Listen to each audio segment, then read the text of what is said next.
శివాలయాల్లోకి దెయ్యాలు ప్రవేశించగలవు అని మీకు తెలుసా? సాధారణంగా హిందూ మతం ప్రకారం దెయ్యాలు ఆలయాల్లోకి ప్రవేశించలేవు. ఎందుకంటే మన హిందూ దేవుళ్ళ ఆలయాలు నెగిటివ్ ఎనర్జీస్ ని, భూత ప్రేతాలని తరిమి కొట్టే శక్తివంతమైన స్వభావంతో నిండి ఉంటాయి. కానీ శివాలయాల్లోకి మాత్రం అలా కాదు. దెయ్యాలు, ఆత్మలు ఈజీగా ఎంటర్ అయిపోగలవు. ఎందుకంటే శివుడు అన్ని ఆత్మలను స్వాగతిస్తాడు.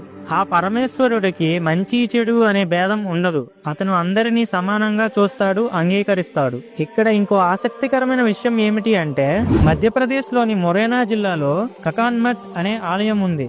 ఈ శివాలయాన్ని దెయ్యాలు ఒక్క రాత్రిలో నిర్మించాయంట. అవును, మీరు విన్నది నిజమే.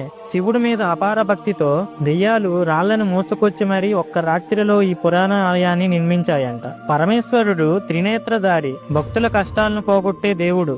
ఆయన ప్రేమ తనని ఆరాధించే వాళ్ళ పట్ల సర్వం తానే విస్తరిస్తుంది.